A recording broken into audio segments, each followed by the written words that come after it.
Some of the stuff was unbelievable. I think one of the most amazing things was the house that broke off up in Wyoming County, must have been washed away, and then I think it crashed into the Tunkhannock Bridge. So to see a whole house floating down the river and then getting smashed by the bridge deck. I have family in Danville, and when we saw video of cars floating in the water, it's something I would have never imagined there. The swollen Susquehanna flexed its fierce muscles from county to county.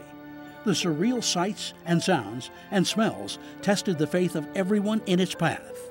And when I looked down at that muddy, coffee-colored mess that was the Susquehanna River racing by, swallowing bridges and carrying dumpsters and tanks and refrigerators, you couldn't help but pray and just think, please get us through this. And although most would get through this disaster, in many cases, people were left with just the clothes on their back, the bags they packed, and the memories of their life before the flood.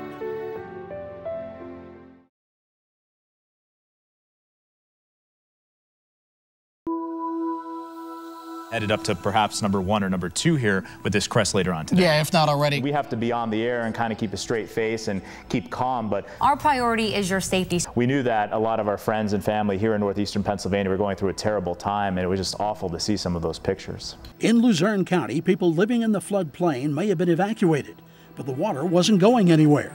Standing on the levee in Edwardsville and looking out at the Kmart shopping center on Route 11.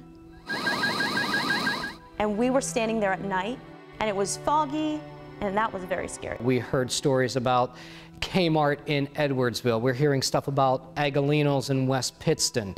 Then you go down to Banco's and Nanticoke that people are telling you is underwater, and it's amazing. You never think in your lifetime that you're going to see buildings, homes, and restaurants underwater.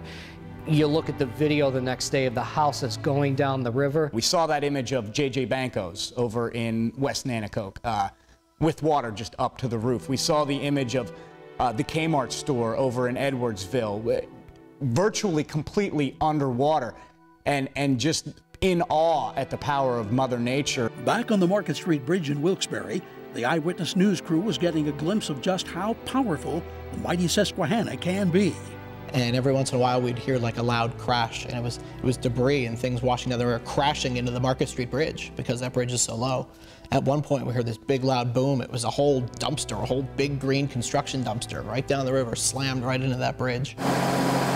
At one point, the fear set in.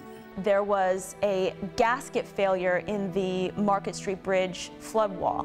We went running down there and we saw what looked like basically just gushing water.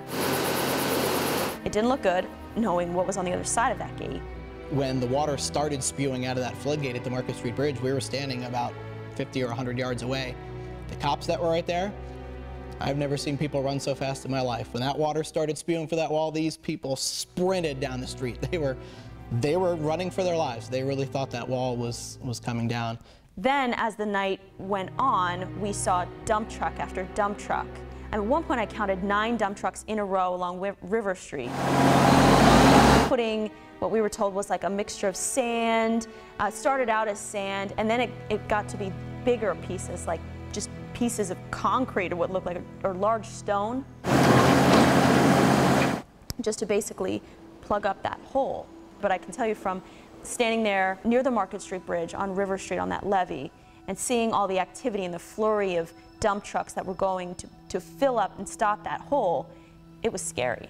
The seepage spewing through the floodgates was considered a normal occurrence for such a massive amount of water. Meanwhile, the northern tier had problems of its own.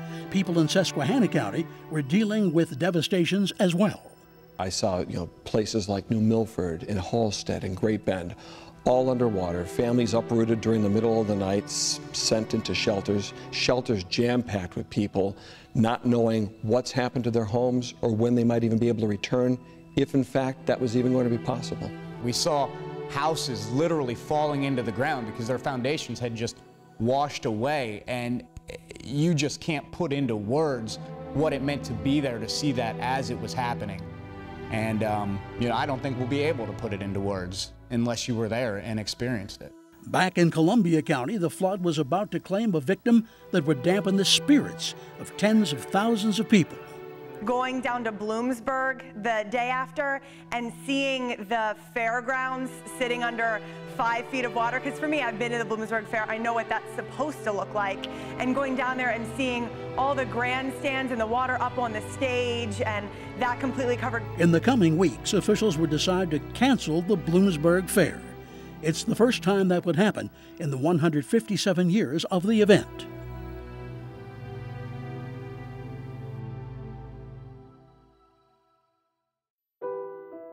It's amazing that the miscommunication took place where the USGS did not tell people that it's going to stop working after it reaches, what is that, 38.5 feet? That's amazing, it's unacceptable, and it shouldn't have happened. For hours, emergency officials believed the river had crested at 38.5 feet. But soon, leaders would come to the realization that just wasn't true. The gauge that measures the river levels simply stopped working after becoming submerged in floodwaters. The Susquehanna peaked at a once-thought improbable number, shattering the record notched in 1972 and Hurricane Agnes. For some people who were on that wall when the river actually crested, it was a frightening fact. We're experiencing, living through, as we speak, a natural disaster. When I found out the next day that it had crested at 42.66 feet, I was speechless for probably a couple of minutes. The fact that I was standing there, first of all, it's just amazing that it crested that high. I never thought Agnes would get beat as far as the record is concerned. Second thing was, had I known it was 42.66 feet, there is no way I would have been standing on that wall. I would not have been anywhere near there, and I don't think anybody else would have been either. When I found out that the river had actually gone to 42.6 and that it was only working its way down from there, we're now at like only 41 feet all the hours later, I was in a cold sweat because I couldn't believe what was going on. Then we come to find out that the river actually crested while we were standing there, which frankly was kind of unnerving. When the dust settled and people began to process the unprecedented information, it was clear that we were witnessing history. The river has become the valley. The unbreakable record was broken. The remnants of a tropical storm topped the legendary hurricane. That was the moment that everything came together and you realized, wow, this is a flood worse than Agnes. The fact that we got to 42 feet was just really amazing as well, to break that record that was nearly 40 years old. In weather, it's hard to forecast a record or hard to forecast above a record because you typically don't break them. Records are records for a reason. So for that record to be basically shattered by almost 2 feet was just unimaginable almost. Still, this wasn't a record to be celebrated, and the fashion in which it came about left many with questions and concerns. And then to find out that a river gauge wasn't reliable, that's troubling.